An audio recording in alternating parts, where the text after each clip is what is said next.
हैं आपका। ब्रेक के बाद आइए खबरों के सफर में बढ़ेंगे आगे। ऋषिकेश एम्स के बनने से उत्तराखंड में स्वास्थ्य सुविधाएं बेहतर हुई हैं। एम्स और क्या क्या कर रहा है, इसी पर एम्स के निदेशक प्रोफेसर रविकांत से बातचीत हुई हमारे उत्तराखंड के ब्यूरो चीफ अजीत सिंह राठी ने। हम इस समय ऋषिकेश एम्स में हैं और हमारे साथ बातचीत करने के लिए हैं एम्स के डायरेक्टर डॉक्टर रविकांत जी। और उन्होंने इस एम्स को एस्टेब्लिश करने में और आगे बढ़ाने में अपनी बहुत महत्वपूर्ण भूमिका निभाई है। उन्हीं से जानते हैं कि उनके आगे के भविष्य के क्या कार्यक्रम हैं हेल्थ सेक्टर को लेकर के, और क्या वो करने जा रहे हैं, क्या अभी वो इस समय क्या कर रहे हैं।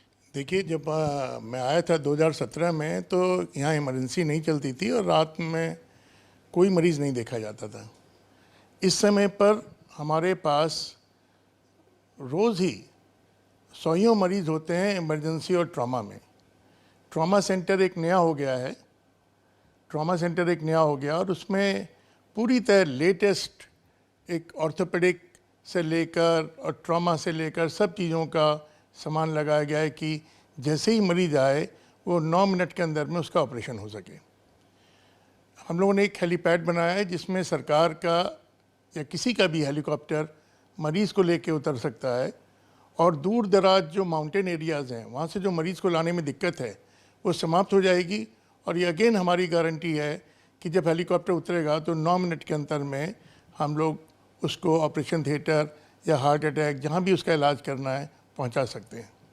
डॉक्टर साहब, आपने बच्चों के लिए एक ओपन हार्ट सर्जरी का एक वो किया है, चूँकि यहाँ उत्तराखंड जैसे राज्य में तो वो सुविधाएँ नहीं थी, तो वो क्या है और कितने महत्वपूर्ण है, कितनी महत्ता है उसकी। देखिए, बहुत जो छोटे बच्चे होते हैं, स्पेशली जो 3-4 साल से भी कम उम्र के होते हैं, कुछ किलो के ही होते हैं, कोई 5 किलो का होता है, कोई 8 किलो का होता है, इनका जो ऑपरेशन है इसमें डायनेमिक्स बहुत मुश्किल होती हैं। और इसमें खाली सर्जरी नहीं बल्कि सर्जरी से पहले और सर्जरी के बाद में भी जो आईसीयू केयर है उसकी बहुत बड़ी जिम्मेदारी होती है। एक पूरा कंबाइंड रोल है, सर्जन का रोल तो इसमें है ही। हम लोगों ने पीडियाट्रिक कार्डियक सर्जरी शुरू की है जिसमें 3 किलो, 4 किलो, 5 किलो, 8 किलो के बच्चों को ऑपरेशन की अब सुविधा है। अब ऐसी मुश्किल चीज़ के लिए अब दिल्ली या आपको बॉम्बे जाने की ज़रूरत नहीं है, किसी महंगे अस्पताल में जाने की ज़रूरत नहीं है, सब चीज़ें आपको यहाँ उपलब्ध हैं। सर्विसेज प्रोवाइड करवा रहे हैं, तो वो किस तरह की सर्विसेज हैं, क्या डॉक्टरों की टीम वहाँ जाती है, कैंप करती है, क्या करती है वो। इसमें हम लोगों ने एक स्पेशल प्रोग्राम चलाया है जिसमें मरीज़ के द्वार तक गांव और रिमोट एरिया में जाकर उनका कैसे उनकी मदद करें। एक नया प्रोग्राम है जिसको हम लोग सोशल आउटरीच प्रोग्राम कहते हैं। इसके अंदर में करीब 10 से 18 लोग हर महीने 1 या 2 कैंप में जाते हैं, कभी नारायण कोटी, कभी पीपल कोटी, कभी और दूर दराज के इलाकों में, और वहाँ पे जाके 2-3 दिन रुकते हैं। वहीं के अस्पताल में मरीज़ों को देखते हैं और उनका एनेस्थीसिया में ऑपरेशन भी करते हैं। बहुत धन्यवाद। तो आपने देखा कि निदेशक एम्स ऋषिकेश उन्होंने बताया कि जिन बहुत जघन्य, बहुत कठिन, बहुत जटिल बीमारियों के लिए लोग दिल्ली भागते थे, इलाज का खर्च नहीं होता था, ट्रांसपोर्टेशन का खर्च नहीं होता था, वो अब सब एम्स ऋषिकेश में उपलब्ध हैं। क्या क्या विस्तार करने जा रहे हैं वो भी उन्होंने बताया। अब दिल्ली का रुख मत कीजिए, आपको अगर एक बेहतर इलाज कराना है और आप समर्थवान नहीं हैं तो आप ऋषिकेश एम्स आइए।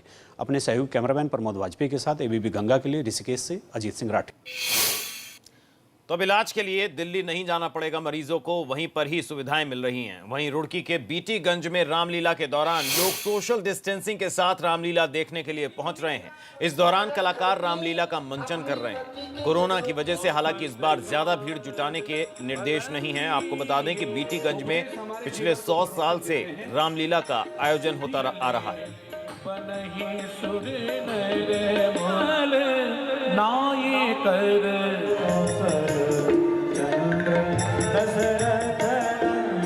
अंत राम कहे आवत नाही, जन्म जन्म तक यदि मुनि परित्यागन करके अपनी पति के चरणों की। बीटीगंज में रामलीला का आयोजन, सोशल डिस्टेंसिंग के साथ लोग लीला का मंचन देख रहे हैं रामलीला का, और पिछले 100 साल से काफी प्रचलित है यहाँ की रामलीला।